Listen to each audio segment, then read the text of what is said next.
دنیاوی جو خیالات ہیں وہ ذہنوں سے نکال کر فقط ہم اس لیے اللہ رب العالمین کی بارگاہ میں حاضر کھڑے ہیں کہ بارگاہ میں حاضر ہیں کہ ہم اپنے مالک کو راضی کر رہے ہیں، پھر ہماری نماز میں خشوع بھی ہوگا، خضوع بھی ہوگا۔ آقا علیہ الصلوۃ والسلام کا فرمان عالی شان ہے، جب بندہ نماز پڑھتا ہے، جب نماز کے لیے کھڑا ہوتا ہے تو پھر اللہ رب العالمین فرشتوں کو حکم فرماتا ہے کہ اس کے جتنے بھی گناہ ہیں ان کو اٹھا کر ان کے کندھوں کے اوپر رکھ دیا جائے، سروں کے اوپر رکھ دیا جائے۔ جب نمازی نماز پڑھنے والا نماز میں کھڑا ہو جاتا ہے تو سارے گناہ اس کے کندھوں اور سر کے اوپر رکھ دیے جاتے ہیں، لیکن جب وہ رکوع کرتا ہے اور سجود کرتا ہے، رکوع اور سجود کی حالت میں ان کے جتنے بھی گناہ ہوتے ہیں وہ گر جاتے ہیں۔ جب وہ نماز سے فارغ ہوتا ہے تو پھر کہ اس کے اوپر کوئی گناہ باقی نہیں رہتا۔ تو امام الانبیاء کے غلاموں، نماز ہم پر فرض ہے۔ اگر ہم نماز چھوڑ دیں گے، اگر ہم نماز میں سستی کریں گے تو پھر تیار رہنا جس عذاب کے بارے میں بار بار قرآن پاک ہمیں بتاتا ہے، فَسَوْفَ يَلْقَوْنَ غَيًّا، جو اپنی نمازوں میں سستیاں کرتی ہیں، پھر جہنم کے اندر ایک وادی ہے جس کا نام غش ہے۔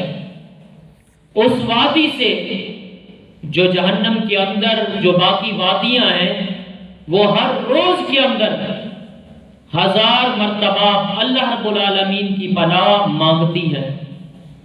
حضرت عبداللہ ابن عباس رضی اللہ تعالی عنہ نے فرمایا کہ وہ جو وادی ہے اس کے اندر بہت بڑی شدت اور گرمی ہے اور بدبودار وادی ہے، اس سے جو جہنم کی باقی وادیاں ہیں وہ ہر روز 1000 مرتبہ اللہ رب العالمین کی بارگاہ میں اس سے معافی طلب کرتی ہیں۔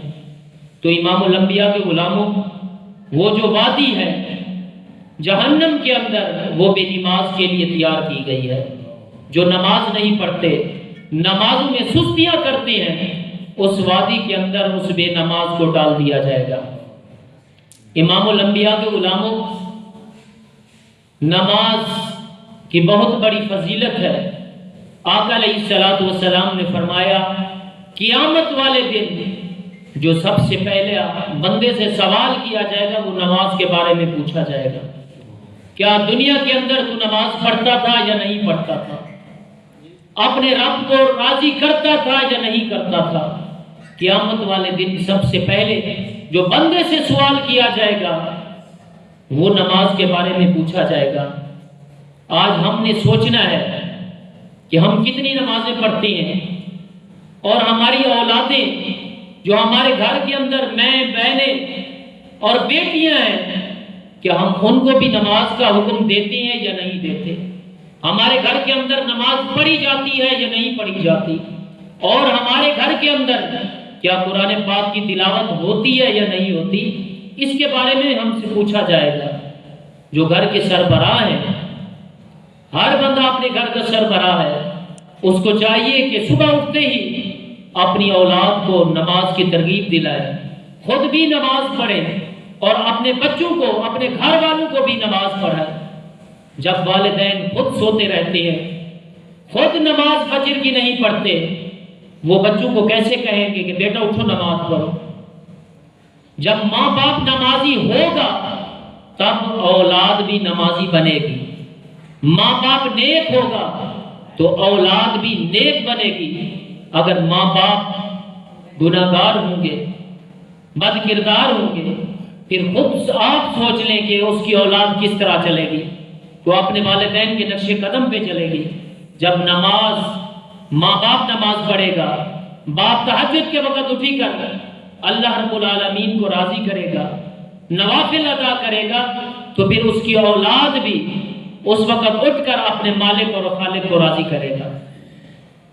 ہمارا دنیا کے اندر آنے کا مقصد یہ نہیں تھا جو ہم نے سمجھ رکھا ہے۔ دنیا میں اللہ رب العالمین نے ہمیں بھیجا ہے۔ دنیا تو ایک مسافر خانہ ہے، آج ہم موجود ہیں، کل ہماری ڈیتھ ہو جائے گی، ہمارا انتقال ہو جائے گا، تو پھر ہمارے رشتہ دار، عزیز و اقارب، دوست احباب ہمیں اٹھا کر قبر میں ایک گڑھا کھود کر اس قبر کے اندر ہمیں لٹا کر پھر واپس لوٹ آئیں گے۔ قبر بھی ہمارا جو مقام اور ٹھکانہ ہے وہ ہمیشہ کے لیے نہیں ہے۔ قبر بھی ایک ہماری منزل ہے، جیسے دنیا کو ہم طے کر رہے ہیں۔ بچہ ماں کے پیٹ کے اندر آتا ہے تو یہ بھی ایک منزل ہے، پھر دنیا میں آ جاتے ہیں ہم، یہ بھی ایک منزل ہم طے کر رہے ہیں۔ قبر میں بھی ہم ایک منزل کی طرف جائیں گے، اور اس سے بھی ایک آگے منزل ہے جو عالم ارواح ہے۔ ہمارا ٹھکانہ، ہمارا رہنا سہنا عالم ارواح میں ہوگا۔ تو امام الانبیاء کے غلاموں، ہم نے اس دنیا کو اپنا اصلی وطن سمجھ رکھا ہے، اپنا اصلی ٹھکانہ سمجھ رکھا ہے۔ خدا را یہ ہمارا اصلی وطن نہیں ہے۔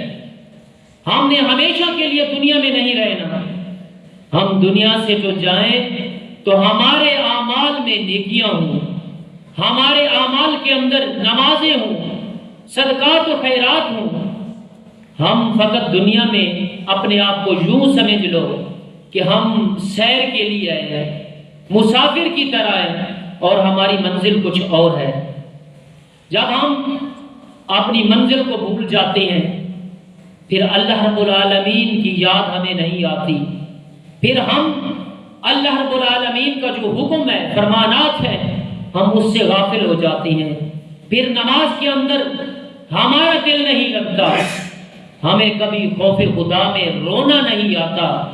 امام الانبیاء کے غلاموں، جن کو پتہ چل گیا کہ ہمارا یہ دنیا کے اندر رہنا سہنا بالکل نہیں ہے، ہم مسافر کی طرح ہیں، تو پھر ان کی راتیں جو ہیں وہ بھی اللہ رب العالمین کی بارگاہ میں عبادت میں گزرتی ہیں، اور دن بھی اللہ رب العالمین کی یاد میں گزار دیتے ہیں۔